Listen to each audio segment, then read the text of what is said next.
This is GARIS Masculist MGTOW flyers. That is 2-3 page essays on the themes of masculism and MGTOW, written by and read aloud by Prof. Dr. Hugo de GARIS. This is flyer number 383, entitled Women's Vote and Men's Para. Description.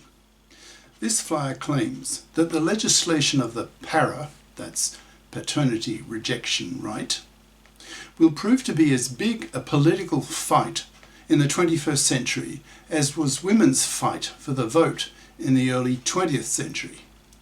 Passing the para will force women to grow up, to FIP up, by losing their man-slaves, a power that women have had for millennia. So women will fight tooth and nail to keep that power by blocking the para.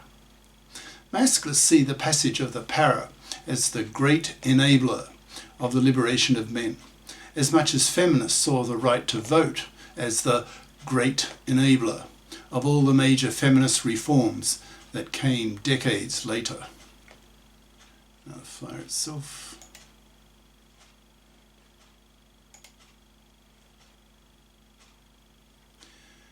Women's Vote and Men's Para by Prof. Dr. Hugo de GARIS. Email profhugodegaris@yahoo.com. Website profhugodegaris.wordpress.com. You may be wondering what this enigmatic title means. It's supposed to imply that men's fight for the para, that's paternity rejection right, in the 21st century will be as big an intersex war as was women's fight for the right to vote early in the 20th century. Why do I say this? To explain, I have to give quite a bit of historical background and to spell out the essence of what masculists want for society.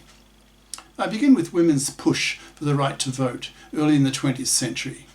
Actually, feminists have been pushing for the franchise for decades before they got it.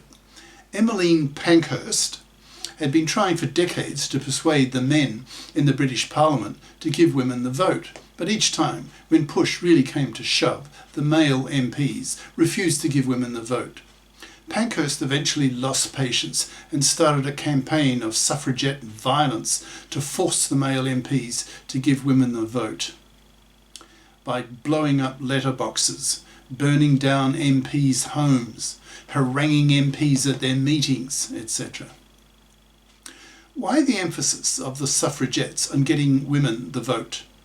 Why that particular political strategy rather than some other, for example, giving women equal property rights with men, or the right to divorce equally with men, etc.? Many feminist theorists and feminist political strategists at the time reasoned that giving women the vote would prove to be the great enabler for women, since if women had the right to vote and to become MPs themselves, then all the other demands of women, of the feminists, would naturally follow, since women would then have the political, lawmaking power to legislate the changes and reforms that women wanted.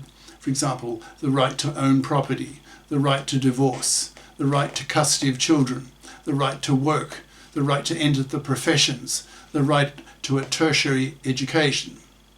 And in brackets, by way of parentheses, Cambridge University only gave women degrees in 1948, etc.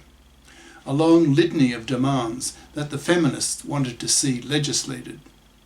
The obvious way to ensure that all these legal reforms would actually be legislated, reasoned the suffragettes, would be to change the legal and parliamentary status quo so that it would no longer be the case that men, since it was male MPs who had monopoly power over making the laws, would have such an important impact on women. So it was not a giant intellectual leap to suggest that the solution to all the above problems for women would be to give women the right to vote, so that women could vote in favour of new laws that would benefit them so much. Plus, as the decades passed towards the end of the 19th century, feminists of the time became more and more focused on achieving the right for women to vote. It became the linchpin, the great enabler, the primary focus of the 19th century feminists who transformed themselves into suffragettes. The name itself suggested itself rather naturally, since in the UK, the Great Reform Bill, which gave all British male heads of households the right to vote, was only passed some decades before Britain's feminists started agitating for women's rights, namely in 1884. This right of men to vote was called the suffrage, so it seemed natural to label those women who pushed for the right of women to vote as suffragettes. Gaining the right to vote for women was crucial, as subsequent gender political history shows. Many Western countries gave women the franchise in the early decades of the 20th century. Then came World War I, the Great Depression, World War II, which put social reforms on the back burner, plus a decade of wounds licking in the 50s. But by the 60s, a new generation of women was ripe to return to reforms for women that their right to vote enabled. For example, legislating women's rights for equal pay for equal work, women's rights to enter the professions, the right to an abortion, the right for maternity leave from work, etc. All of the above feminist-based legislation of the 1960s to 1980s would not have been possible without women having the vote. Male politicians were forced to listen to what women wanted. And if they didn't, then the female bloc vote had the power to vote them out of office. So of course, male politicians had to listen to women, and to listen attentively, or they did not survive as politicians. The early feminist theorists, the early suffragettes, anticipated all this, which is why they placed such emphasis on the attainment of the right for women to vote. And they were right, as the above history shows. Now I turn to men and the push for the legislation of the paternity rejection right. To the women reading this flyer, it may seem obvious, with hindsight, after a century of women's franchise, that the decision of the early suffragettes to push hard for the right for women to vote was a no-brainer. But what about the masculist push for the legislation of the para? Why do masculist theorists consider the legislation of the para, that's paternity rejection right, so critical for men's lib?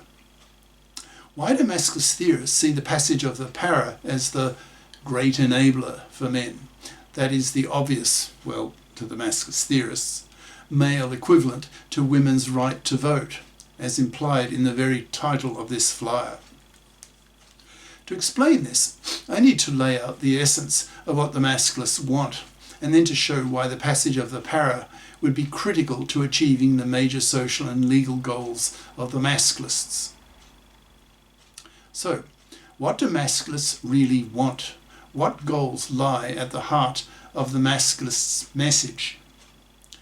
Masculism is the obvious male equivalent of the word feminism. Note, not femininism, hence not masculinism.